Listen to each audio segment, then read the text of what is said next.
nation's capital from crime, bloodshed, bedlam, and squalor, and worse. This is Liberation Day in D.C., and we're going to take our capital back. We're taking it back under the authorities vested in me as the President of the United States. I'm officially invoking Section 740 of the District of Columbia Home Rule Act. You know what that is? And placing the D.C. Metropolitan Police Department under direct federal control, and you'll be meeting the people that will be directly involved with that. Very good people, but they're tough, and they know what's happening, and they've done it before. In addition, I'm deploying the National Guard to help reestablish law, order, and public safety in Washington, D.C., and they're going to be allowed to do their job properly. And you people are victims of it, too. You know, you're reporters, and I understand a lot of you tend to be on the liberal side, but you don't want to get mugged and raped and shot and killed.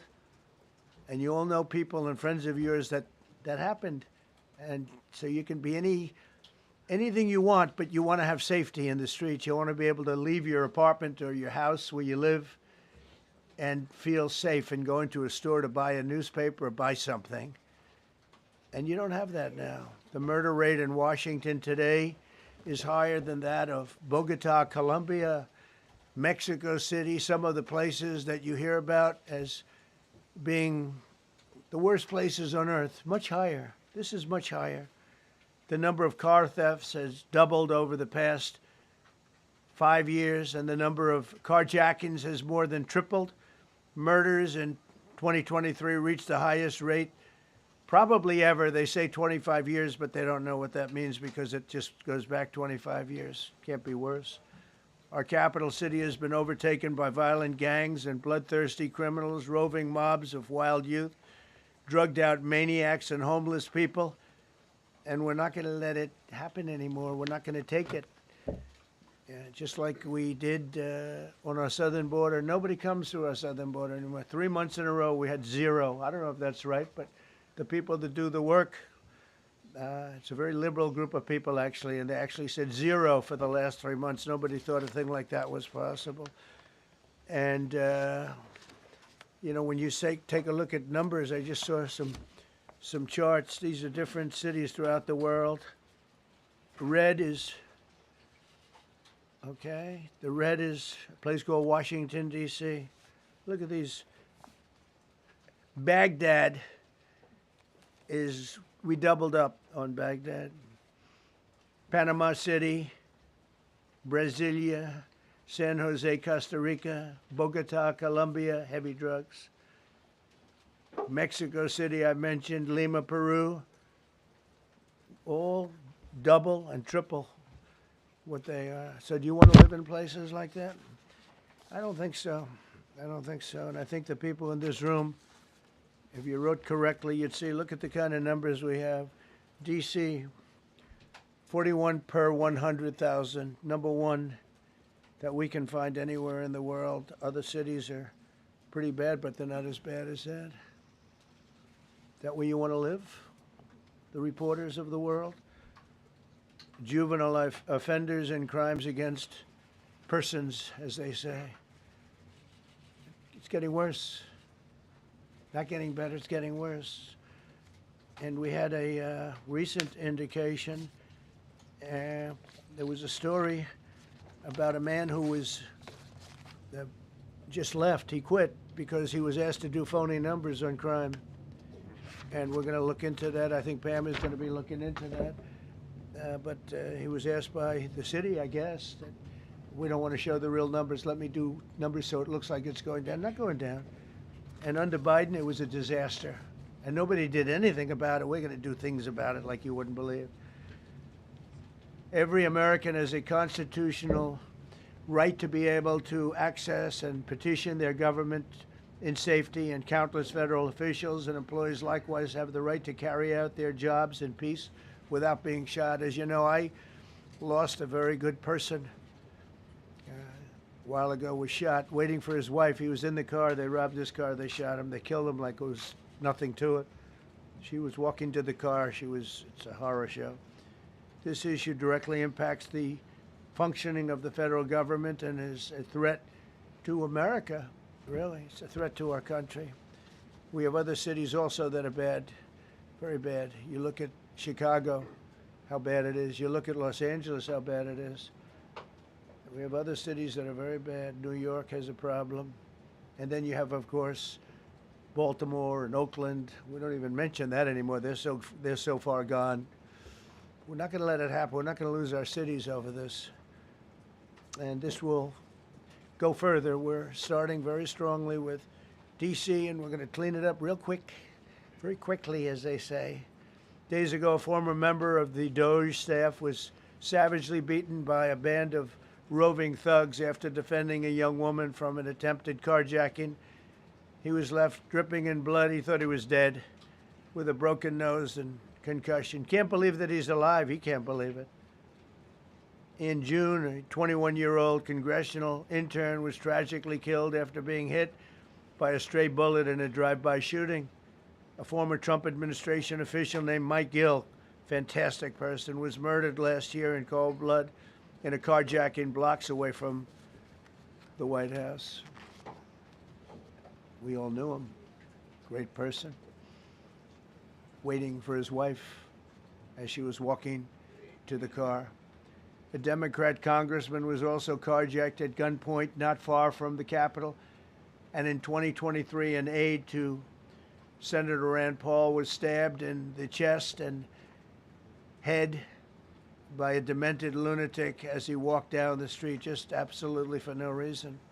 Horrifically, last July 4th weekend, a 3-year-old girl was shot in the head and killed while sitting in a car near the Capitol. It's becoming a situation of complete and total lawlessness. And we're getting rid of the slums, too. We have slums here. We're getting rid of them. I know it's not politically correct. You'll say, oh, so terrible. No, we're getting rid of the slums where they live. Caravans of mass youth rampage through city streets at all times of the day. There are ATVs, motorbikes. They travel pretty well. Entire neighborhoods are now under emergency curfews. Just this past weekend, gunfire went through, and you saw that, the Navy Yard. I saw it this morning. They saw that they fought back against law. See, they fight back until you knock the hell out of them, because it's the only language they understand. But they fought back against law enforcement last night. And they're not going to be fighting back long, because I've instructed them and told them whatever happens, you know, they love to spit in the face of the police as the police are standing up there in uniform. They're standing and they're screaming at them an inch away from their face. And then they start spitting in their face. And I said, you tell them, you spit and we hit. And they can hit real hard. It's a disgusting thing. I've watched that for years, for 3-4 years. I've watched them. The police are standing, and they're told, don't do anything under any search. So and you can see they want to get at it. And they're standing there, and people are spitting in their face, and they're not allowed to do anything. But now they are allowed to do whatever the hell they want.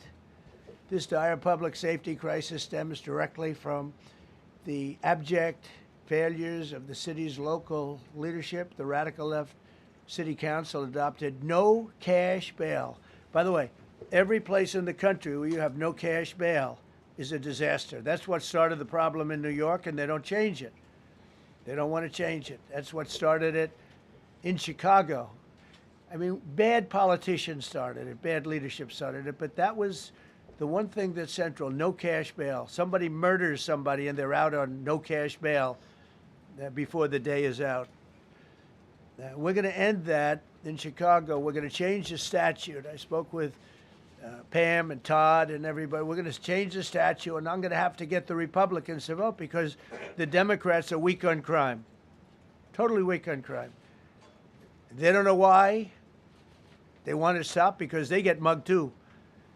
But we're going to change no cash bail. We're going to change the statute and get rid of some of the other things.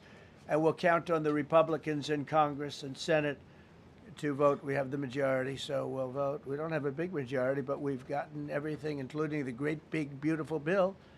Got that done, and that's one of the greatest things that's ever happened to people in this country. They're starting to figure it out, how good it is. Biggest tax cut in history. So many things. But we'll be able to get that done. So, Todd, if you and Pam can draw up things working with the people, I'll get it passed. We'll get it passed with the Republicans. Probably won't get, think of this, probably won't get one Democrat vote because they have no idea what they're doing. That's why they want men playing in women's sports. That's why they want transgender for everybody transgender. And they just got walloped in an election, in a landslide, and they haven't changed one thing. I saw the other day certain gentleman who was a very well-known politician, Democrat, was fighting like hell that men should be allowed to play in women's sport. They just don't get it. They said it's an 80-20 issue, and I think it's a 97-3 issue. And I don't know who the three are. I've never heard anybody nobody's ever come up to me, sir, you have to let men play in women's sports. You have to do it, sir. Nobody's ever approached me. I don't know where this issue even comes from. Never seen anything like it. But they turned our nation's capital into a sanctuary jurisdiction. That's the other thing. We have to get rid of sanctuary cities as quickly as possible. We're going to do it, too. We have to. Because it's sanctuary for criminals. Releasing illegal alien gang members onto the streets. In 2022, nearly 70% of criminals arrested in Washington went unprosecuted. That's not going to happen with the group we have standing aside and standing behind me. And at the Metropolitan Police Department, it's now reached a small number relatively compared to what it was, but it's thousands of people. You know, we have thousands of police. I was told today, sir, they want more police. I heard a number, 3,500 police. That's a lot of police. 3,500. I thought they were going to say, we only have 30 policemen or women. They said, we have 3,500. We need more. You don't need more. That's so many. I never heard. That's like an army. How could you need more than 3,000? It just happened 2 minutes ago. Sir, they've requested more police. Oh, what do they have? About 3,500. I said, 3,500? This is not a big area. It's ridiculous. What you need is rules and regulations, and you need the right people to implement them. And we have the right people here, that I can tell you. Look at the border. Biden said there's nothing you can do. Kamala was the border czar. She never called one of the Border Patrol agents who are great. ICE is great. Never spoke to anybody. Never went there. But she was the border czar. And everybody said it was impossible to fix. I fixed it in 3 months. No, really. I fixed it the first week, but really fixed it over the last couple of months. And I mean, literally to a point where, as I said, 0 illegals entering our country in the last 90 days. Pretty amazing. It's time for dramatic action. We're going to do the same thing over here. It's going to be a very safe city very soon. We're not looking to take years, because a lot of people die in years. And we've got incredible people in this country, except we have to allow them to do their job. And that we will deliver like nobody's ever delivered before. I actually think it's easy. You know, if you're competent, it's easy. If you're incompetent, it's impossible. But I'm very competent. Last week, my administration surged 500 federal agents into the district, including from the FBI, ATF, DEA, Park Police, the U.S. Marshal Service, the Secret Service, and the Department of Homeland Security. You know, a lot of nations, they don't have anything like that. They got some police, and they're rough police. They don't have DEA, ATF, FBI, Park Police, the U.S. Marshal Service, Secret Service, Department of Homeland Security. They got some police, but they're rough police, and they do their job. They don't have crime. We're not going to have crime either. They made dozens of arrests, and that's what starts to happen. Again, cashless bail. Watch what we do with that. Today, we're formally declaring a public safety emergency. This is an emergency. This is a tragic emergency. And it's embarrassing for me to be up here. You know, I'm going to see Putin. I'm going to Russia on Friday. I don't like being up here talking about how unsafe and how dirty and disgusting this once beautiful capital was, with graffiti all over the walls. It's another part of it, by the way, because we're talking about safety, but we're also talking about beautification. We have the most beautiful, potentially, capital in the world. We always had. But people come from Iowa, they come from Indiana, they come and then they get mugged. Not going to happen. Keep coming, because by the time you get your trip set, it's going to be safe again, and it's going to be clean very quickly. We're going to replace the medians that are falling down all over the roads. We're going to replace the potholes. We're going to put a nice new coat of asphalt over the top. No, we don't have to rip the road out and spend 7 years building a new road because they cut everything. Because some designers said, well, we need a 1/4 of an inch more turn for safety reasons. No, we're going to do it right. We're going to get it done quickly. So today we're declaring public safety emergency in the District of Columbia, and Attorney General Pam Bondi, who's fantastic, is taking command of the Metropolitan Police Department as of this moment. And I'll be making the appropriate notifications to Congress and to the mayor, our new DEA administrator, who's one of the top in the country. He better be Terry. If you're not, I'm going to get rid of you so fast. Terry Cole. Terry, thanks. Very good. We just got him, most highly recommended person. And you'll be designated as the interim federal commissioner of the Metropolitan Police Department, okay? And you run them tough. They're good. You have a lot of good people. You have people that shouldn't be there. You also have people that shouldn't be there. They got in there because of woke. But you have a lot of great police, and those people are the ones that want to help you. This city will no longer be a sanctuary for illegal alien criminals. We will have full, seamless, integrated cooperation at all levels of law enforcement, and we'll deploy officers across the district with an overwhelming presence. You'll have more police, and you'll be so happy because you'll be safe. When you walk down the street, you're going to see police, or you're going to see FBI agents. We're going to have a lot of agents on the street. You're going to have a lot of essentially military, and we will bring in the military if it's needed. By the way, we're going to have National Guard, but Pete Hegseth will tell you about it. We will bring in the military if needed. People say, "Oh, that's so terrible. He's going to bring in." It's been used many times over the years.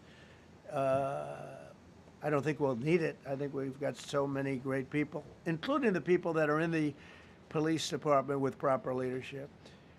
They'll immediately begin massive enforcement operations targeting known gangs, drug dealers, and criminal networks to get them the hell off the street, maybe get them out of the country, because a lot of them came into our country illegally. They shouldn't have been allowed in. They come from Venezuela. They come from all over the world. We're going to get them the hell out.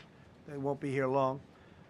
But some of these people, a lot of them, are homegrown criminals. And these are bad people. These are rough people. And this is just a list of some of the people that were given to me today that were criminals removed from the D.C. streets this weekend. They were rough and tough. But we're rougher and tougher. Look at these people here. Nothing, you know. They're not going to be your local school teacher. Look at this guy. He has killed people numerous times. They're not going to be an asset. They will never be an asset to society. I don't care. I know we all want to say, oh, they're going to be rehabbed. It's not going to be rehabbed. I'm going to ask Doug Burgum to come up and say a couple of words because he's in charge, as you know. He's Interior, but he's in charge of the U.S. Park Police. And I've heard so many great things about the Park Police. They're proud of it. They've been there for a long time. Their families oftentimes grow into the roles. They love the country. They love this area. So, Doug, could you say a few words, please? Thank you, Mr. President. On behalf of the U.S. Park Police, this is the oldest federal police force in the nation. They were formed in 1791 by none other than President George Washington. They've got the awesome responsibility of protecting our nation's most sacred monuments. In the National Mall, Washington Monument, Jefferson Memorial, Lincoln Memorial, Statue of Liberty, and out west, the Presidio and the Golden Gate area. These folks have tens of millions of visitors a year, the kind of people that President Trump's talking about that come from around the country and around the world to see our sacred and learn about our history and our sacred monuments. They've been doing a fantastic job, but they are so pleased, the rank and file, that President Trump is now allowing them to enforce the law. As those of you that live in the city may know, that the circles and the triangle parks that are spread throughout D.C. are actually federal park property. So the U.S. Park Police also have responsibility for that. These became littered with homeless camps under the Biden administration. All of you saw that. Since President Trump's executive order on March 27th, making D.C. safe and beautiful again, the U.S. Park Police have removed over 70 homeless camps. And President Trump also talked about beautification. They're stopping and enforcing the laws against graffiti on our monuments. They've removed over 80 specific attacks against our history with graffiti on our monuments. So they continue to do a great job, whether it's in their vehicles, on foot, or on the mounted police that you see around the National Mall. And President Trump, they thank you. The rank and file is so happy to be enforcing the law again. Thank you for your leadership. And they're excited about the announcement you're making today. Thank you. Very good. Great job you're doing. Thank you very much. Pete, could you say something about the military, if you would? Well, Mr. President, it's an honor to be here. And at your direction this morning, we've mobilized the D.C. National Guard. It'll be operationalized by the Secretary of the Army, Dan Driscoll, through the D.C. Guard. You will see them flowing into the streets of Washington in the coming week. At your direction as well, sir, there are other units we are prepared to bring in. Other National Guard units, other specialized units.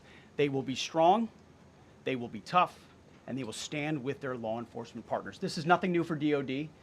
As the President noted, at the border, we've got 10,000 troops down there who've been operating in defense cooperation areas, defense zones, where there's zero illegal crossings because of troops on strikers scanning the border. We've been protecting other people's borders for 20 years. It's about time we protect our own. And we're working with ICE and CBP. In Los Angeles, we did the same thing, working with the California National Guard, working with ICE officers. ICE officers deserve to do their job and not be attacked. We will work alongside all DC police and federal law enforcement to ensure this city is safe, this city is beautiful. And as I always say about President Trump to the troops, he has their back. And my message to the National Guard and federal law enforcement in Washington is, we have your back as well. Be tough, be strong, we're right behind you. Thank you, Mr. President. I'm going to ask Pam, because she's now, as you heard me say, she's really in charge of a lot of what we're talking about. She's done an incredible job. People are going to start to see the fruits of her labor. And Pam, maybe you could say a few words about what we're talking about here. Sure, President. Let me be crystal clear. Crime in D.C. is ending and ending today. We are going to use every power we have to fight criminals here. President, thank you for caring about our capital. Families come here every summer. Our museums are free. We have the National Zoo. We have the National Gallery. D.C. should be a place where everyone can come and feel safe. Behind me and to my side, we have some of the best career law enforcement and prosecutors in the country who are ready to take this on. As the President said, Terry Cole is going to be supervising the Metro Police Department. Gadi Serralta, our U.S. Marshal, is going to be supervising command and control, the entire operation. Our Deputy Attorney General, Todd Blanche, and I will be working with them closely, along with our great FBI Director, Kash Patel. Kash is going to talk to you in a minute about what we did in Virginia recently with Governor Youngkin. Many of you covered that, and it was tremendously successful. Not only that, our secret weapon here in D.C. is U.S. Attorney Jeanine Pirro, one of the toughest prosecutors and a former judge, and she is going to be talking about juvenile crime, how it's out of control here, and what she's going to do to fight back. No more crime rampant in our beautiful capital. No more teenage girls beating a disabled man to death. No more of that. No more drive-bys. We're going to do everything we can. And working with the ATF Director Driscoll and Commander of the Army, we're going to all work together. That's what we all do in this room. We work together, we fight. Do not underestimate one person in this room. We're going to make D.C. beautiful. We're going to make D.C. safe again. One other thing, just at the wharf a few days ago, the area of the wharf, Terry Cole reached out to me, not even nightfall, on the weekend, where so many families and tourists go. A guy's overdosing from fentanyl on a park bench in the middle of families around. They administer Narcan and saved his life. No more of that. The President of the United States is going to clean up D.C., and we're going to be there to help him, and we're going to be successful. Thank you. Thank you, Ben. Cash, talk about Northern Virginia, if you will. Northern Virginia, we had a big success. Thank you, Mr. President. Thank you, Attorney General Bondi, for your leadership, Deputy Attorney General, and the rest of our interagency partners. Mr. President, the following is what happens when you let good cops be cops, and I just want to highlight that before I get into Northern Virginia. This year alone, under President Trump's administration, we've had over 4,000 child victims identified and found. That's a 33% increase from the same time period last year. 33% increase. We've had a seizure of 1,500 kilograms of fentanyl up to this date. That is a 25% increase since the same time period last year. And just to put it in perspective, 1,500 kilograms of fentanyl is enough to kill 115 million Americans. 115 million Americans. Cops are getting after it. The FBI has arrested 19,000 people this year alone. Thanks to President Trump's administrations, that's double than where we were this time last year. And we have also arrested 1,600 people who have committed violent acts against children. 270 of them are human traffickers of children. Mr. President, this is what happens when you have great leadership at the Attorney General with Pam Bondi, your administration's priority of protecting the homeland and protecting American citizens and protecting our children, and the murder rates are plummeting. We are now able to report that the murder rate is on track to be the lowest in U.S. history, in modern recorded U.S. history, thanks to this team behind me and President Trump's priorities. And how do we do it? And what are we going to bring to D.C.? What we did in Northern Virginia, thanks to Terry Cole and Governor Youngkin and the team, we stood up a task force out in my Northern Virginia field office, and we said, let's let good cops be cops, let's get them the intelligence and what they need, and let's get the red tape out of their way, and let's get DOJ partnered up with us to bring great prosecutions, and that's exactly what we did. In 1 month, we arrested 545 violent felons. 545 in the state of Virginia, thanks to Governor Youngkin's partnership. And that simplicity in law enforcement is what's coming to Washington, D.C. When you let good cops be cops, when you give them the intel they need, when you work with our Homeland Security Task Force, when you work with Terry and Gaddy and I go way back to Miami, these guys are great leaders of the respective departments and law enforcement capacities. And when you have the DOJ and President Trump driving behind this mission, we are going to clean up Washington, D.C., and we're going to do it the right way, the lawful way, and we're going to make sure Washington, D.C. is safe again. Thank you, Mr. President. Thank you, Attorney General. Thank you very much. Good job. Thank you, Cash. So the process begins right now. It actually started over the weekend, and we confronted a lot of very bad people. But it's going to be something that will be pretty amazing to you as you watch it. And I think most of you say it's a beautiful thing to do it right. We're going to be removing homeless encampments from all over our parks, our beautiful, beautiful parks, which now a lot of people can't walk on. They're very dirty, we got a lot of problems. But we've already started that. We're moving the encampments away, trying to take care of people. Some of those people, we don't know how they even got there. Some of those people are from different countries, different parts of the world. Nobody knows who they are. They have no idea, but they're there. We're getting rid of the people from underpasses and public spaces from all over the city. There are many places that they can go, and we're going to help them as much as you can help. But they'll not be allowed to turn our capital into a wasteland for the world to see. The Metropolitan Police Department and the federal authorities will be supported in the effort, a really big effort, the 800 D.C. National Guardsmen that we'll put on, and much more if necessary, much more. You remember I said, I offered 10,000 once. Remember I said to a certain person, who I thought always was highly overrated, not very competent, but I said, if you need them, we'll give you 10,000 of the military or the National Guard, they turned me down. But if necessary, we're going to move service members directly to joining the Guardsmen, and that'll take place very rapidly, and that'll be done in conjunction with Pam and with Pete and everybody else.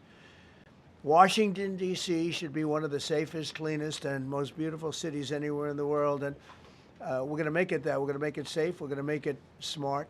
We're going to make it beautiful, so beautiful. Some of the buildings, we're going to add to it. You see what we've done at the White House. White House is a whole different building. I do that in my part-time because it's a natural instinct as a real estate person. I was very good at that, and I was very good at fixing things up. I like fixing things up. You see what's happening. The marble floors are being reinstalled, renovated, fixed. The whole place is becoming very beautiful. We're going to be adding a magnificent ballroom, most beautiful ballroom, I think, anywhere. We need it. I would have certainly loved to have had it today. I think we would have filled it up. A lot of you are standing outside, can't get in this room. I have never seen the room like this, which tells me that you want to talk about, I mean, this was a D.C. news conference. It tells me that you want to talk about crime in D.C. and beautification of D.C., but I'm going to put that's easy. And I think, frankly, fixing the crime with the pros, fixing the crime is easy, too. A person who I've known for a long time, and she's been incredible. She was a fantastic, one of the best ever district attorneys in New York. She was in Westchester, and she became a judge, very successful judge. And then she went into show business because she was such a good DA and such a good judge, tough judge, but fair, always fair. Nobody ever complained about that, but she was tough. And because of that and her reputation, she went into showbiz. So a lot of people don't, they think of Janine as showbiz. Actually, showbiz was not her thing. And she did great. She was on, along with a couple of other of my friends, on the #1 show. And she did great. But this is what she loves doing. This is really her baby. What she's going to do is going to be incredible. And I'd like to speak for just a few seconds on what she has in mind, what she wants to do. We're going to be appointing some judges. We have some open spots, and we're going to take people, because the judges are letting killers out. They just say, go, that's okay, don't worry about it. So we're putting some, Pam recommended, Todd recommended, some judges that are great. Janine recommended. Janine's given me 3 great candidates already. We have about 10 open spots, and we could probably create some more. We need them. Janine, would you say a few words, please? Thank you very much, Mr. President, and thank you, Madam Attorney General, and to all my partners here. We all want the same thing. We all want a safe city. We want a safe capital. We want to be able to bring our families here. We want to be able to come and enjoy the history that makes this place great. And unfortunately, we are not in that position right now. And Mr. President, I want to thank you for taking the step that we need right now to make criminals understand that they are not going to get away with it anymore. And I'm not going to stand here and go over and over the cases. But what I can tell you is this. I see too much violent crime being committed by young punks who think that they can get together in gangs and crews and beat the hell out of you or anyone else. They don't care where they are. They can be in DuPont Circle, but they know that we can't touch them. Why? Because the laws are weak. I can't touch you if you're 14, 15, 16, 17 years old and you have a gun. I convict someone of shooting another person with an illegal gun on a public bus in the chest, intent to kill. I convict him. And you know what the judge gives him? Probation. Says you should go to college. We need to go after the D.C. Council and their absurd laws. We need to get rid of this concept of, no cash bail. We need to recognize that the people who matter are the law-abiding citizens, and it starts today. But it's not going to end today, because the president is going to do everything we need to do to make sure that these emboldened criminals understand we see you, we're watching you, and we're going to change the law to catch you. And my final note is this. These kids understand that the jurisdiction is through the State Attorney General, Brian Schwab. I did a poster of the young man from Doge who was beaten bloody with a severe concussion, a broken nose. And then I did a poster of what happens to those kids, because I can't arrest them, I can't prosecute them. They go to family court and they get to do yoga and arts and crafts. Enough. It changes today. Thank you, Mr. President. Thank you, Jim. You're welcome. Great job. Thank you. If I could, I just signed some executive orders. I'd like to have Will please come up and we'll let the people know what we signed. Do you want to put them down? Yes, sir. Go ahead. A short while ago in the Oval Office, President Trump signed 2 crucial executive actions to deal with the emergency crime conditions we currently face in the District of Columbia. The first of these was an executive order, as President Trump said before, invoking his powers under Section 40 of the Home Rule Act to take federal control of the D.C. Metropolitan Police Department. Along with that executive order, President Trump signed the statutorily required notification letters to Mayor Bowser and to the relevant House and Senate committee leaders. The second major executive action that President Trump signed was a presidential memorandum directing the Secretary of Defense to utilize the National Guard to address the conditions we see on our streets here in D.C. It also authorized the Secretary of Defense to work with state governors to utilize their National Guard units if necessary as well. These are bold, decisive steps intended to combat the out-of-control crime conditions we've seen on D.C.'s streets for far too long, and I, for one, am deeply proud to be part of an administration that's finally coming to terms with these issues, sir. Thank you very much. Sir. Thank you. So, just to conclude, Washington, D.C. should be one of the safest, cleanest, most beautiful places anywhere in the world. It was years ago. We had one problem that was a pretty big problem. The radical left got out of control and they started trying to rip down statues. And I said, let's go pass a law real fast. We're going to do it real fast, but we were blocked by the Democrats who do not want safety. Nobody gets it. I don't get it. They don't get it because they can't get votes. I don't know how they can win an election with this, but they don't want safety.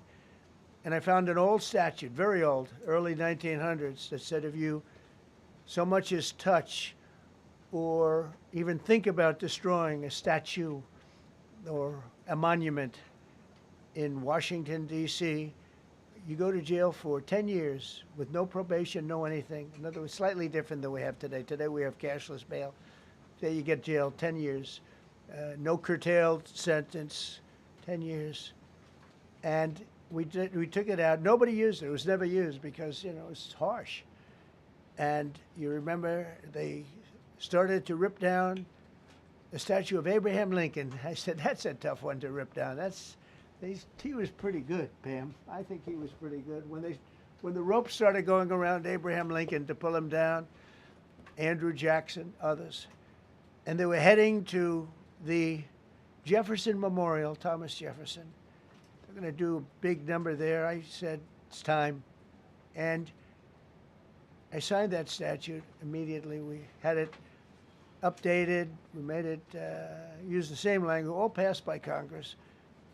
And I announced it's 10 years in jail, no probation, no anything, 10 years, no curtail sentence if you touch, so much as touch a statue in Washington, D.C. And it was an amazing sight, beautiful sight. Everybody just left.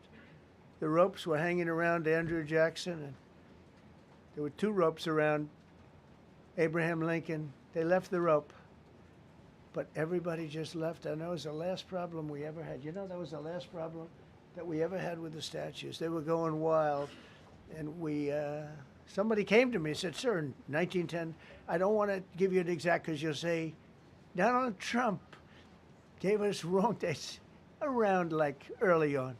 You know, if I'm slightly off, they make you sound a little bad. So I won't put myself in that position. I won't put you in that position because I think everybody agrees with what we're doing today. But when I signed that thing, it was like a miracle. Everybody left. They were gone. They were starting to march down. They started the march toward Thomas Jefferson. and I figured he was always going to be safe. But they found something with him, and they found something with Abraham Lincoln, and even in the name George Washington in California, numerous places changed the name of George Washington High School and various other places. They took George Washington's name. This was a sick, woke culture that I think we've largely ended. And a lot of those people that were woke are now turning out to be the opposite. I won't go so far as to say MAGA. It's a very special category. But they've gotten out of that. But we have people that love this country, and they love this really beautiful capital. It is. I flew over it the other day, and I said, what a beautiful place. But if there's crime all over the streets, when you get there, it doesn't look so beautiful. But we're going to make it beautiful again. We're going to fix it with crime, and we're going to also, as we're doing that, we're going to start doing things that we know how to do, that I know how to do better than anybody, I guess, because of my experience from previous life. But not only are we stopping the crime, we're going to clean up the trash and the graffiti and the grime and the dirt and the broken marble panels and all of the things they've done to hurt this city. And we're going to restore the city back to the gleaming capital that everybody wants it to be. It's going to be something very special. All of these people are really tough. Could I shake your hand, Gaddy, please? You're going to be so important here. You're going to be that guy. I hope I don't have to fire him in 2 weeks because he's too soft. I don't think he's too soft. If I do, I will, though. Is it okay if you're soft, weak, and pathetic like so many people? I will fire you so fast. You're not going to have to worry about that. No, I think you're going to do a fantastic job. And everybody in this room, they may not express it, but they all want that to happen. You know, they want to be safe, and they have families too.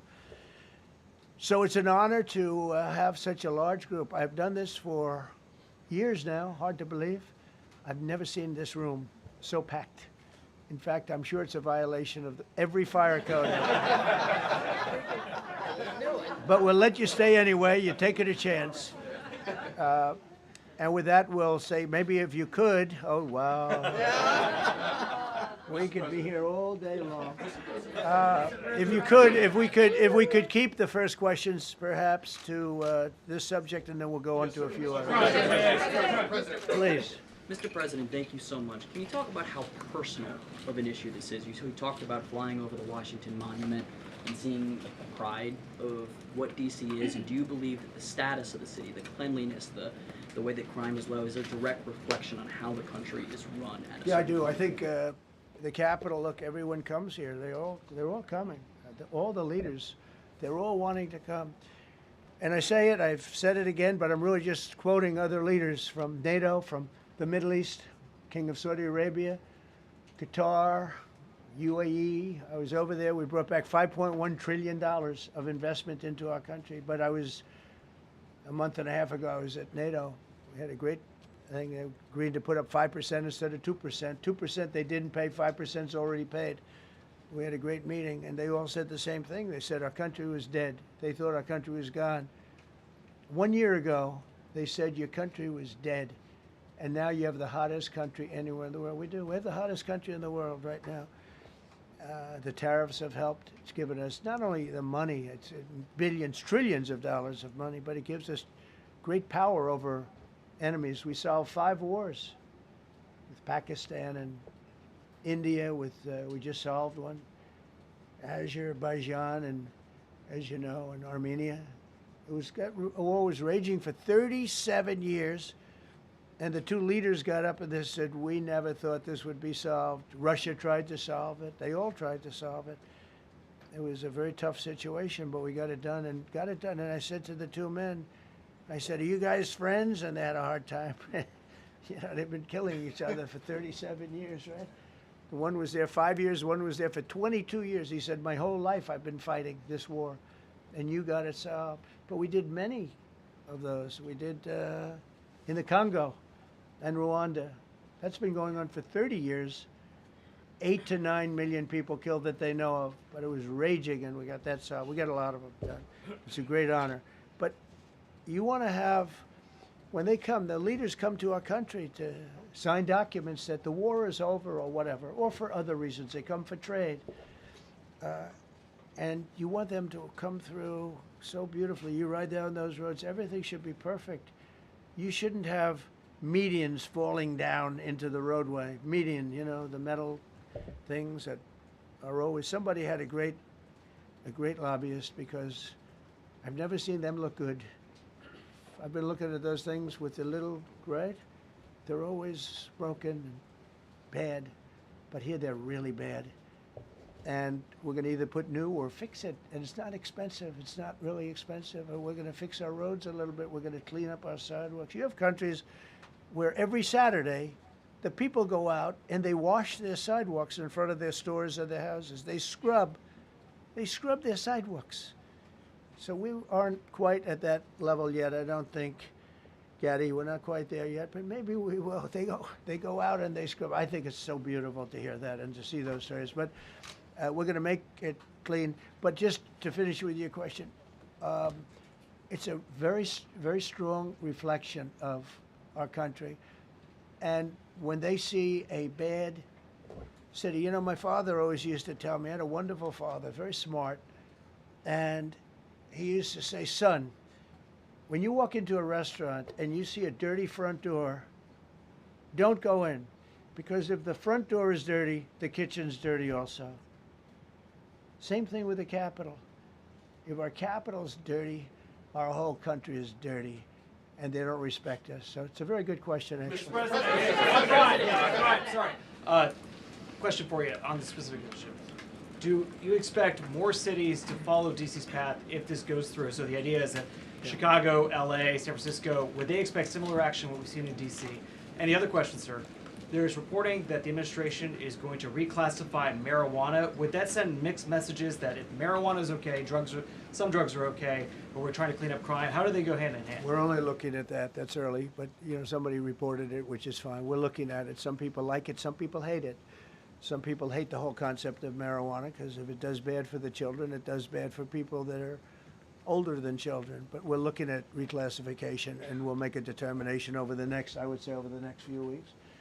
And that determination hopefully will be the right one. It's a very complicated subject, you know, the subject of marijuana. I've heard great things having to do with medical, and I've had bad things having to do with just about everything else. But medical and, you know, for pain and various things, I've heard some pretty good things, but for other things, I've heard some pretty bad things.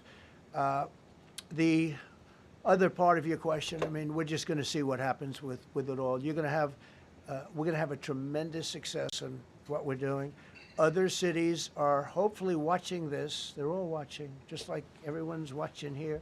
They're all watching, and maybe they'll clean up, and maybe they'll do this and get rid of the cashless bail thing and all of the things that caused the problem. I mean, if you go back, this whole thing with cashless bail is a disaster. So many problems came that we never had before. So they're watching us today, and if they don't learn their lesson, if they haven't studied us properly, because we're going to be very successful. I have zero doubt about that. It's going to be. It's a question of will it be really fast, like the border. You know, everyone said, they used to say, Biden used to say, I need legislation. I didn't get any legislation. I called up our people, and we did a great job. Tom Homan was great. As you know, our secretary did a great job. They did a great job. There's no games. They didn't play games. And we're going to have the same thing here. But then I'm going to look at New York in a little while. Let's do this. Let's do this together. Let's see. It's going to go pretty quickly. And if we need to, we're going to do the same thing in Chicago, which is a disaster. We have a mayor there who's totally incompetent. He's an incompetent man. And we have an incompetent governor there. Pritzker's an incompetent. His family threw him out of the business, and he ran for governor. And now I understand he wants to be president. But I noticed he lost a little weight, so maybe he has a chance. You know, you never know what happens. But Pritzker's a gross incompetent guy, thrown out of the family business. But when I look at Chicago and I look at L.A., if we didn't go to L.A. 3 months ago, L.A. would be burning like the part that didn't burn. If he would have allowed the water to come down, which I told them about in my first term. I said, you're going to have problems. Let it come down. We actually sent in our military to have the water come down into L.A. They still didn't want it to come down after the fires. But that was it. We have it coming down. But hopefully L.A. is watching. That mayor also. The city's burning. They lost like 25,000 homes. I went there the day after the fire. You were there. And I saw people standing in front of a burned down home. It was, their homes were incinerated. They weren't like, even the steel was literally, it was all warped and literally disintegrated because of the winds and the flame and the whole thing. It was like a blowtorch.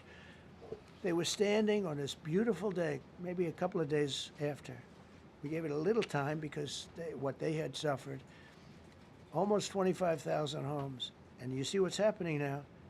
They didn't give their permits. I went to a town hall meeting.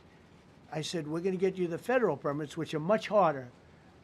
Almost immediately. Lee Zeldin is a star. He did an incredible job. They have all their federal permits. They don't have their city permits. And the mayor said to me, we think we could have them in 2 years. I was walking down the street, and I met with firemen and police. And I was saying hello to many people that were standing in front of their homes with yellow tape. You can't go in. You can't go onto the lot. And those people wanted to start rebuilding their homes then and there. And the mayor said, we should be able to get them the permits within 2 years. I said, that's a shame. 2 years? Are you kidding? I'm going to get them the federal permit like almost immediately. 2 years. And she drew it back. Well, maybe 1 year. The place was booing her out of the place. They don't have their permits to build their homes. And now they're talking about putting, this is among the most beautiful areas was in the country. Now they're talking about putting low-income housing there. Can you believe this? I love low-income housing. I made money with low-income housing. I built low-income housing. I know more about low-income housing and luxury housing. I know about everything real estate. They want to replace some of those homes with low-income housing. They haven't gotten their permits yet. We've gotten all the federal permits, which are much tougher to get, and it was done almost immediately through Lee Zeldin and Federal Environmental. And I watched the other day, those people are angry. And now, you know, they had tremendous, they loved that area. They loved the whole big area, different places, but they loved it. It was all luxury stuff and beautiful stuff, and some wasn't that luxury, but the level of love for that neighborhood, their neighborhoods, was incredible. And you know what? I watched people on television, they want to go, they want to leave. They've lost their spirit, they've lost their heart, because the mayor's incompetent, and Gavin Newsom is incompetent. He's got a good line of bullshit, but that's about it. He's incompetent. And you have Los Angeles is, you know, it's amazing. You know, I called, the first thing I did, I got the Olympics to go there. I was the one that got it. And by a rare thing that happened, I'll be the president. I was very upset because I got the Olympics there, and I said, I won't be president when it comes. But bad things happened, and illegal things happened, really illegal things happened. Now it turns out one good thing was I'm going to be the president for the Olympics for 2050, for 250, which is going to be fantastic, and also for the World Cup. So we have a lot of good things, and I hope 250 is going to be the 250th anniversary is going to be the best. But when I looked at those people, and I saw last night on television that they still don't have their permits, it's a disgrace what's happened in Los Angeles. Yeah, thank you. The China tariff deadline is tonight, but do you plan to extend that? We'll see what happens. China's been, we've been dealing very nicely with China, as you probably have heard. They have tremendous tariffs that they're paying to the United States of America. And we'll see what happens. They've been dealing quite nicely. The relationship is very good with President Xi and myself. President, you mentioned your upcoming meeting with President Putin. Can Yeah. you tell us what you hope to get out of that and whether you'll consider inviting President Zelensky to join? So you have to understand, this is a war that should have never happened. This is a war that wouldn't have happened if I were president. It would have never happened. It was the apple of his eye. I got along very well with President Putin. But if you look, under President Bush, they took a lot of territory. Under President Obama, they took a lot of territory. Under Biden, they essentially took the whole thing. You know, it's just a question of time. Under Trump, you know what they took? Nothing, nothing. I was the one that said, you can't build your pipeline. That was half built. I came in, I stopped the pipeline. It's called called Nord Stream 2. Nobody knows that, you know. Nobody ever heard of Nord Stream 2. You might have not even heard it. Biggest pipeline in the world. I stopped it. I was not a friend of Russia, but I got along well with Putin. It's always good to get along with other countries if possible, but that doesn't mean you roll over like Biden did. Biden came in and he immediately approved the pipeline. I couldn't believe it. Then they say Trump wasn't tough on Russia. I wasn't tough. I was the toughest. Putin said, if you're not tough, I would hate like hell to see you. I stopped the biggest economic development job, the biggest job that Russia had ever built. I stopped it. It was dead. And this low IQ president came in and he let them build a pipeline and supply oil and gas all over Europe, you know. So this is really a feel-out meeting a little bit.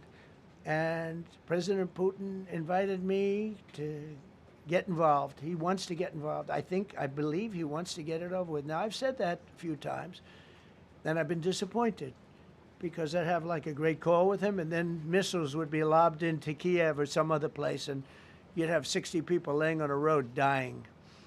I said, that's cold, that's cold. But it's a violent war. 5,000 to 7,000 people a week are dying. And you know, there's nobody from here. They're all Russian and Ukrainian people, and some people from the cities, much smaller number, but still, those missiles do damage and they kill a lot of people, but mostly soldiers. And they're young soldiers, although in the case of Ukraine, they're getting much older. They're drafting 60-year-olds now. It's a terrible thing to witness, and I think I have an obligation. Look, this is Joe Biden's war. This is not my war.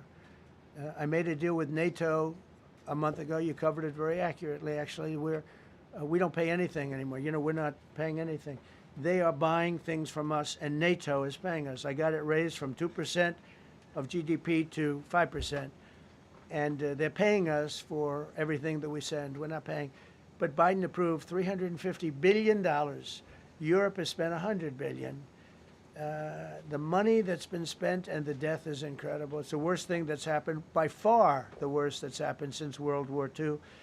So I'm going in to speak to Vladimir Putin, and I'm going to be telling him, you got to end this war. You got to end it.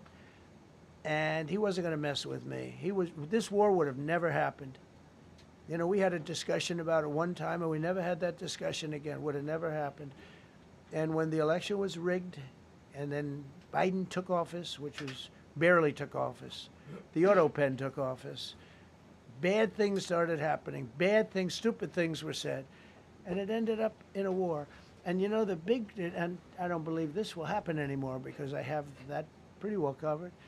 This could end up in a third world war. This could have been a third world war. I don't think that's going to happen now. But I thought it was very respectful that the president of Russia is coming to our country as opposed to us going to his country or even a third-party place. But I think we'll have constructive conversations. Then after that meeting, immediately, maybe as I'm flying out, maybe as I'm leaving the room, I'll be calling the European leaders who I get along with very well. And, you know, I have a great relationship, I think, with all of them. And I get along with Zelensky, but, you know, I disagree with what he's done. Very, very severely disagree. This is a war that should have never happened, wouldn't have happened. But I'll be speaking to Zelensky. The next meeting will be with Zelensky and Putin, or Zelensky and Putin and me. I'll be there if they need. But I want to have a meeting set up between the two leaders. I was a little bothered by the fact that Zelensky was saying, well, I have to get constitutional approval. I mean, he's got approval to go into war and kill everybody, but he needs approval to do a land swap because there'll be some land swapping going on. I know that through Russia and through conversations with everybody to the good, for the good of Ukraine. Good stuff, not bad stuff. Also, some bad stuff for both. So there's good and there's bad. But it's very complex because you have lines that are very uneven, and there'll be some swapping, there'll be some changes in land, and the word that they will use is, you know, they make changes. We're going to change the lines, the battle lines. Russia's occupied a big portion of Ukraine. They've occupied some very prime territory. We're going to try and get some of that territory back for Ukraine. But they've taken some very prime territory. They've taken largely ocean You know, in real estate, we call it oceanfront property. That's always the most valuable property. If you're in a lake, a river, or an ocean, it's always the best property. Well, Ukraine, a lot of people don't know that Ukraine was largely 1,000 miles of ocean. That's gone. Other than one small area, Odessa, it's a small area. There's just a little bit of water left. So I'm going to go and see the parameters. Now, I may leave and say, good luck, and that'll be the end. I may say this is not going to be settled. I mean, there are those that believe that Putin wanted all of Ukraine. I happen to be one of them, by the way. I think if it weren't for me, he would not be even talking to anybody else right now. But I'm going to meet with him. We're going to see what the parameters are. I'm then going to call up President Zelensky and the European leaders right after the meeting, yeah. And I'm going to tell them what kind of a deal. I'm not going to make a deal. It's not up to me to make a deal. I think a deal should be made for both. I think Russia has to get back into building their country. It's a massive country. I think they have 11 time zones, if you can believe it. It's a massive, it's by far, from the standpoint of land, it's by far the largest. They have tremendous potential in Russia to do well. They're not doing well. Their economy is not doing well right now because it's been very well disturbed by this. It doesn't help when the President of the United States tells their largest or second largest oil buyer that we're putting a 50% tariff on you if you buy oil from Russia. That was a big blow. And then they say, gee, he wasn't so tough. Nobody else would have done that. And I haven't stopped there. I mean, look, I was all set to do things far bigger than that, but I got a call that they'd like to meet, and I'm going to see what they want to meet about. I'd like to see a ceasefire. I'd like to see the best deal that could be made for both parties. You know, it takes two to tango, right? So ultimately, I'll have a meeting next week. I had a great relationship with him, considering the fact that, you know, I was not nice to him because of the pipeline. I ended the pipeline. I also gave the javelins. Do you ever hear of a javelin? Javelin is called a tank buster. They say that Obama gave them sheets and I gave them javelins. If it weren't for me, all those tanks that were destroyed at the first days of the war because the tanks got stuck in the mud, some commander made a better. You know, they would have been in Kiev in 4 hours going down the highway. But a Russian general made a brilliant decision to go through the farmland instead. And they just had torrential rains, and the rains were so bad, and it was mud, and those tanks got stuck in the mud. I don't know who that general is, but knowing Vladimir, he's probably not around any longer because all those tanks were stuck in the mud, and they went along with the javelins. I gave them the javelins. You know that, right? I gave them javelins. They gave them sheets. But I'm going to meet with President Putin, and we're going to see what he has in mind. And if it's a fair deal, I'll reveal it to the European Union leaders and to the NATO leaders and also to President Zelensky. I think out of respect, I'll call him first. And then I'll call them after. And I may say, lots of luck, keep fighting. Or I may say, we can make a deal. I will tell you this. I've seen a poll coming out of Ukraine. 88% of the people would like to see a deal made.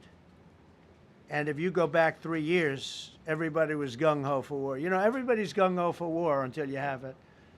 It's an amazing thing. I had it with a couple of countries where I couldn't get a deal done with one particular country. And I just couldn't. The guy's great. He's a friend of mine. Great. Good leader. Tough as hell. I couldn't get the deal done. And then he went into war for a short period of time. You know where I'm talking about. First term. And it was nasty. Guys being killed all over the place. And he went through 1 week of war, and I was able to get the deal done. He said, this is nasty. Yes, please. Yeah, just to follow up on what you were saying there. First of all, Volodymyr Zelensky is not invited on Friday? He wasn't a part of it. I would say he could go, but he's gone to a lot of meetings. You know, he's been there for 3.5 years. Nothing happened. And what is the definition? I mean, do you want somebody that's been doing this for 3.5 years? What's the definition of a good deal? I'll tell you after I hear what the deal is. Because there could be many definitions. You know, you're talking about a very large and complex situation. Now, I tell you, the war that I just settled with Azerbaijan and with, as you know, and Armenia was almost as complex as this one. having to do with Was routes, there a successful trade. meeting on Friday with Vladimir Putin? Well, we're going to have a meeting with Vladimir Putin, and at the end of that meeting, probably in the first 2 minutes, I'll know exactly whether or not a deal can be How will you made. know that? Because that's what I do. I make deals. Mr. President. please, go ahead. Yeah, thank you, Mr. President. I'm going to ask you two questions, one about China, one about Russia, if I could. On China, your administration agreed to send the most advanced or advanced NVIDIA and AMD chips No, to obsolete. No. obsolete chip. Well, and then 15% of the You profits mean the come back. 20s? No. This is an old chip that China already has. And I deal with Jensen, who's a great guy, and NVIDIA. The chip that we're talking about, the H20, it's an old chip. China already has it in a different form, different name, but they have it.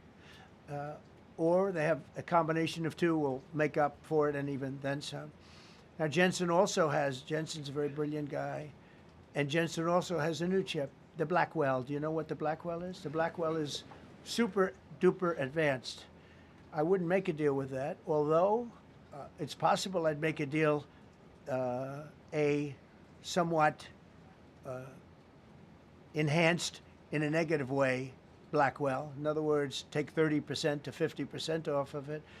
But that's the latest and the greatest in the world. Nobody has it. They won't have it for 5 years. But the H20 is obsolete. You know, it's one of those things. But it still has a market. So I said, listen, I want 20% if I'm going to approve this for you, for the country, for our country, for the U.S. I don't want it myself.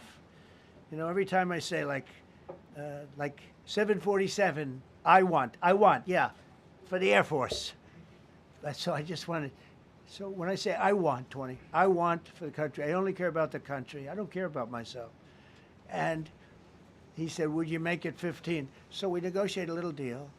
So he's selling a essentially old chip that Huawei has a similar chip, a chip that does the same thing.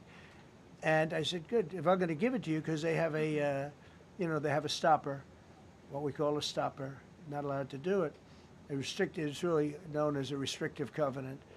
And I said, if I'm going to do that, I want you to pay us as a country something, because I'm giving you a release. I released them only from the H20. Now, on the Blackwell, I think he's coming to see me again about that. But that will be a unenhanced version of the big one. Like, I don't know if you know it, we will sometimes sell fighter jets to a country, and we'll give them 20% less than we have. You know what I mean, right? That's the same. So on Russia, do you see a time, Mr. President, when there could be normal trade between the U.S. and Russia? Should your meeting go well, should there be peace? I do, yeah. Russia has a very valuable piece of land. If Vladimir Putin would go toward business instead of toward war, it's a warring nation. That's what they do. They fight a lot of wars. A friend of mine said Russia's tough because they just keep on fighting. They beat Hitler, so did we. And they beat Napoleon. They've been doing this for a long time. I asked a question to a very, very smart man that some people like and some people don't like. Viktor Orban, right? From Hungary, the head of Hungary. And he's in that same area and knows the two countries very well. I said, this was before Biden didn't do anything to get us out of it. He could have gotten us out of that. It would have never happened. I said, so can Russia be beaten by Ukraine? He looked at me like, what a stupid question. He said, Russia's a massive country, and they win their country and they win their life through wars. They fight wars. That's what they do. He said, China beats you with trade. Russia beats you with war. That was a very interesting statement. China's not beating us with trade, not when I'm in charge. But they were beating Biden with trade, but they never beat us with trade. Don't forget, China had to pay $400 billion worth of tariffs when I was last time. That was last time. And if we didn't have COVID, all of this stuff we would be loaded. We're finding hundreds of billions of dollars of cash is pouring into our country now because of tariffs. And all we're doing is we're doing what they do to us. It's so beautiful to see it. They they found last month, as you saw, $25 billion of excess cash flow. They're saying, where did it come from? I said, I'll tell you where it came from. It came from a place called tariffs, and we're doing very well. We're really doing well. But I expect to have a meeting with Putin that I think it'll be good, but it might be bad. And I'm here for one reason, to get rid of a war that somebody else started. Should have never happened. And if I could end it, great. Complex war, a lot of bad blood, But Zelensky's been there for 3.5 years. So if you put him in a room, now I will say this, ultimately I'm going to put the two of them in a room. I'll be there or won't be there. And I think it'll get solved. Yeah, please be happy. Thank you, Mr. President. Excuse me, I'm going to suggest, because do you have any other questions on DC? Because I don't want them to be. Wait. These are incredible people. I don't want them to be standing up here on subjects. Does anybody have a question of them? And then you guys can leave. Okay, a question, Brian, go ahead. Thank you, Mr. President. All right. And by the way, this is only on DC, and then they're going to leave because it's unfair to have them stand up here all day long. Brian. I've got two questions for you. First, about DC. This is personal for me as well. Last year, I was robbed on the streets by one of these teenage thugs. Had a gun, got away with it. Let's talk about the effort that between law enforcement, prosecutors, and judges, because it's a recycling belt. Like, these kids go, they don't fear the police. They know it. If you talk about how we've got to get these judges and put these kids behind bars, right. Adult crimes deserve adult penalties. And my second question, I'll after you answer that, please. You want me to answer Or whoever wants to take it. Okay, it's real. Do you want me to answer it? Go ahead. Here's the problem. Assuming that they're 17 years, older than 17 years old, I can get the case. If they're under 18 years of age, I can only get the case if it's murder, rob one, rape, even if they shoot a gun but don't kill you, I can't get it. So the law has to be changed. As the president said, cashless bail. That has to be changed. All right, then even assuming I get the case, I get jurisdiction, I get a conviction, the DC Council has given the judges the ability to give probation on shootings. And so then it's up to them. All of these things, the Youth Rehabilitation Incarceration Reduction Act, and now they want to seal records. So if we work hard, we get a conviction, they want to wipe it out. So that needs all to be changed. Okay, Mr. Question. Pam, would you answer that also? Yeah, and just back to that topic. Let's be clear, though. We're going to charge them, and we're going to track every single thing they do throughout every step of the court process and report back to you and let all of you know what's happening to them. Because the people who are prosecuting them, the judges who are trying them, they also need to be held accountable. Mr. President, you also made the comment. This is the most people we've ever seen in this briefing. I've never seen ever, right? Yes. I've never seen any. Where's Caroline? Where's my superstar? Caroline. Is Caroline in the back? Where's Caroline? Come here, Caroline. Come here, Caroline. Come here. Is she doing a good job, by the way? Come here, Caroline. Is this the largest crowd that you've ever seen? This is definitely the most packed briefing, and I think all of you would agree. I think it's why we need to build a ballroom. Yes! Mr. President, I have a better idea. All right, Brian, go ahead. My question is this. You're building the big, beautiful ballroom. Yeah. Could we build a big, beautiful briefing room, updated technology, No. more seats? I don't want to do that. I don't want you to be comfortable. So no, I don't want to make life comfortable. So look. Let's just do this. Let's do this. It's going to be a big thing. We're going to Russia. That's going to be a big deal. What happens, happens. I'll let you know what happens. You'll be the first to know. I'll be calling the European leaders. I'm going with totally. I mean, we have a lot of talks. They're great people. They're great leaders, actually, and they want to get back. Honestly, as one of them said, I've OD'd on trying to settle Ukraine. They've OD'd, meaning they've overdosed on the settlement of Ukraine. Not a nice expression, but boy, is it accurate. They're tired of it. They want to get back to spending money on their countries. You know, Biden gave them $350 billion. Europe gave $100 billion. It should be much more than that. Shouldn't have been that kind of, they should have had equalization, but they didn't. But you know what? Still a lot of money. They want to get back to building their own countries. They really want it resolved. My relationship with the European leaders, as you saw, is extremely good. Like it's perfect. It's beautiful. Wait. And we're going to try. I'll be in touch with them. I have 5 of them call me. You think it's easy? There are a lot of European leaders, but they rely on me. Very much rely on me. If it wasn't for me, this thing would never get solved until the last person breathing is dead. Would you talk to them before? Mr. President. Yeah, I did. I'm talking to them right now. So I'm talking to the European leaders. I'll be talking to President Zelensky. I'm going to get everybody's ideas. I go into that thing fully loaded right up there, and we're going to see what happens. Now, I think one of 2 things is going to happen. It's going to be a good meeting, and we'll go a step further. We'll get it done. I'd like to see a ceasefire very, very quickly. Very quick. I'd like to see it immediately, but I'd like to see it very quickly. And we're going to be dealing with the European leaders, and we're going to be dealing with President Zelensky, and hopefully we're going to have a great success. As far as what we did today, and I think you were here for D.C. more so than even Russia, because Russia will be, you know, we have a couple of days to go, but the Russia is going to be very interesting. But to me, what is very exciting, and we're going to take back our capital. We're going to make it beautiful again, but we're going to make it, more importantly, safe again. It's going to be so safe. It's going to be a model. And then we'll look at other cities also. But other cities are studying what we're doing. And you have some capable people in other cities. They can do it too. But we have a great group of professionals.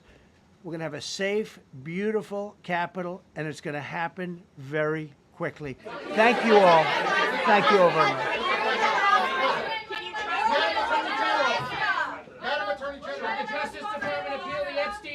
Today, Mr. President? How long will the takeover of D.C. police last?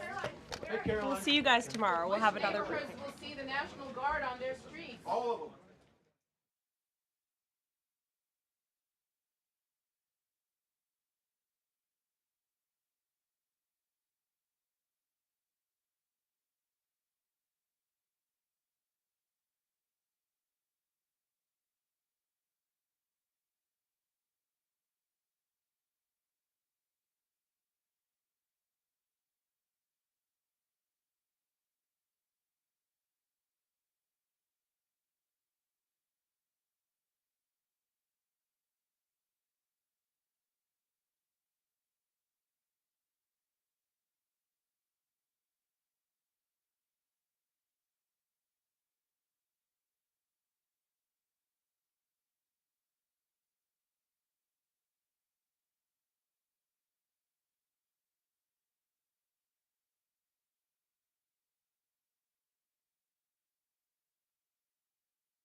Ladies and gentlemen, the